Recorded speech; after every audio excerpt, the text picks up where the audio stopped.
السلام علیکم ورحمۃ اللہ وبرکاتہ۔ آج ہم جو ہے فضائل اعمال کے قصہ نمبر 11 پڑھیں گے۔ اس میں حضرت جعفر رضی اللہ تعالیٰ عنہ کا قصہ۔ حضرت جعفر رضی اللہ تعالیٰ عنہ حضور صلی اللہ علیہ وسلم کے چچا زاد بھائی اور علی رضی اللہ تعالیٰ عنہ کے حقیقی بھائی تھے۔ اول تو یہ سارا ہی گھرانہ اور خاندان بلکہ آل اور سخاوت اولاد، سخاوت، کرم، شجاعت، بہادری میں ممتاز رہے۔ اول تو ممتاز رہے اور ہیں، لیکن حضرت جعفر رضی اللہ تعالیٰ عنہ مساکین کے ساتھ خاص تعلق رکھتے تھے اور زیادہ اٹھنا بیٹھنا غربا ہی کے ساتھ ہوتا تھا۔ کفار کی تکلیف سے تنگ ہو کر اول حبشہ کی ہجرت کی اور کفار نے وہاں بھی پیچھا کیا تو نجاشی کے یہاں اپنی صفائی پیش کرنا پڑی، جس کا قصہ پہلے باب کے نمبر 20 میں گزر رہا ہے۔ وہاں سے واپسی پر مدینہ طیبہ کی ہجرت کی اور غزوہ معطہ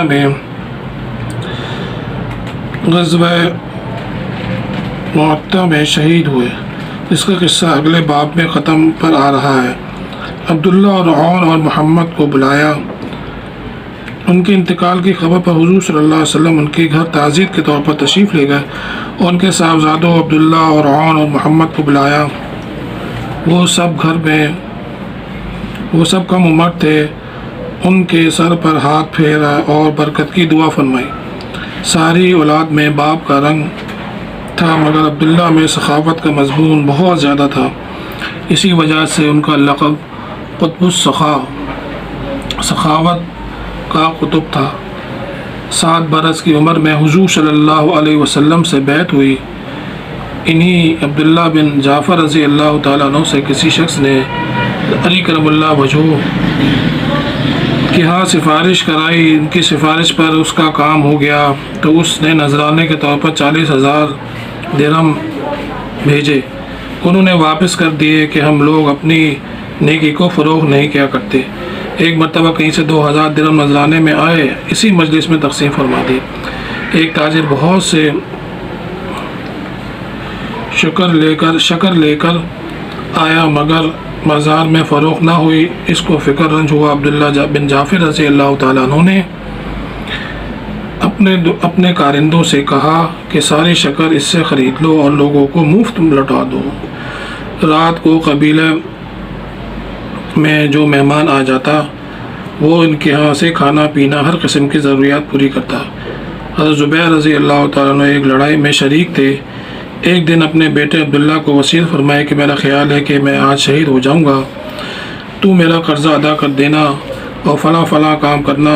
یہ وصیت کر کے اسی دن شہید ہو گئے۔ صاحبزادوں نے جب قرض کا جوڑا تو 22 لاکھ درہم تھے، اور یہ قرضہ بھی اس طرح ہوا تھا کہ امانت دار بہت مشہور تھے۔ لوگ اپنی امانتیں بہت کثرت سے رکھتے۔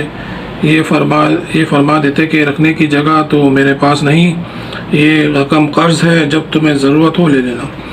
یہ کہہ کر اس کو صدقہ کر دیتے۔ اور بھی وصیت کی جب کوئی مشکل پیش آئے تو میرے مولا سے کہہ دینا۔ عبداللہ رضی اللہ تعالیٰ کہتے ہیں کہ میں میرے مولا کو نہ سمجھا۔ میں نے پوچھا کہ آپ کے مولا کون؟ فرمایا کہ اللہ جل شانہ۔ چنانچہ عبداللہ رضی اللہ تعالیٰ عنہ نے تمام قرضہ ادا کر دیا۔ کہتے ہیں کہ جب کوئی دقت پیش آتی میں کہتا کہ اے زبیر رضی اللہ عنہ کے مولا، فلاں کام نہیں ہوتا، وہ کام فوراً ہو جاتا۔ یہ عبداللہ بن زبیر رضی اللہ عنہ کہتے ہیں کہ میں نے ایک مرتبہ عبداللہ بن جعفر رضی اللہ عنہ سے کہا کہ میرے والد کے قرضے کی فہرست میں تمہارے ذمے 10 لاکھ درہم ہے۔ کہنے لگے جب چاہو لے لو۔ اس کے بعد معلوم ہوا کہ مجھ سے غلطی ہوئی۔ میں دوبارہ گیا، میں نے کہا کہ وہ تو تمہارے ان کے ذمے ہیں۔ کہنے لگے کہ میں نے معاف کر دیا۔ میں نے کہا کہ میں معاف نہیں کراتا۔ کہنے لگے کہ جب تمہیں سہولت ہو دے جانا۔ میں نے کہا کہ اس کے بدلے میں زمین لے لو، غنیمت کے مال میں بہت سی زمینیں آئی ہوئی ہیں۔ عبداللہ بن جعفر رضی اللہ تعالیٰ عنہ نے کہا کہ اچھا، میں نے ایک زمین ان کو دے دی۔ جو معمولی حیثیت کی تھی، پانی وغیرہ بھی اس میں نہیں تھا، انہیں فوراً قبول کر لیا اور غلام سے کہا کہ زمین میں مصلی بچھا دو۔ اس نے مصلی بچھا دیا، 2 رکعت نماز پڑھی اور بہت دیر تک سجدے میں پڑے رہے۔ نماز سے فارغ ہو کر غلام سے کہا کہ اس جگہ کو کھودو۔ اس نے کھودنا شروع کیا تو ایک پانی کا چشمہ وہاں سے ابلنے لگا۔ فاتح مشرقی کے حضرات کرام رضی اللہ اجمعین کے یہاں یہ اور اس قسم کی چیزیں جو اس باب میں لکھی گئیں کوئی بڑی بات نہ تھی، حضرات کی یہ عام عادتیں ایسے ہی تھیں۔ بس اللہ پاک جو ہے ہمیں عمل کرنے کی توفیق عطا فرمائے۔ میرے محترم بھائیوں کو یہ صحابہ کی زندگی تھی بھائی، ہم جو ہے صحابہ کی زندگی کو پڑھیں نا، ہم اپنے اوقات میں سے کچھ اوقات نکال کے صحابہ کی زندگی کو پڑھیں۔ بھائی آج کا وقت تو آج کا دور تو اتنا مصروفیت کا دور ہے، تو آپ جو ہے انشاءاللہ ہمارے چینل کو سبسکرائب کریں، لائک کریں، اپنے پاس رکھیں۔ انشاءاللہ جب آپ کا جو ہے کوئی موڈ ہو کسی صحابہ کے قصہ سننے کو تو آپ جو ہے وہ سن سکتے ہیں۔ تو میرے محترم کو صحابہ کی زندگی جو ہے وہ اصل زندگی تھی۔ انہوں نے جو ہے دنیا میں رہتے ہوئے اللہ کے احکاماتوں کو پورا کیا، نہ صرف اللہ کے احکاماتوں کو پورا کیا بلکہ اللہ کے دین کے لیے اپنا مال جان وقت صلاحیتیں لگا کے ساری دنیا کے اندر اللہ کے پیغام کو پہنچایا۔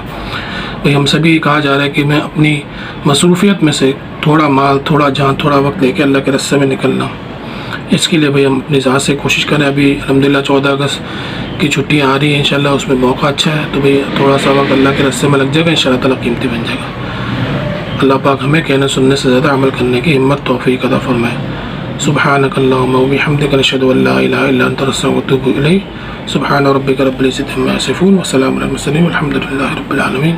السلام علیکم ورحمۃ اللہ وبرکاتہ۔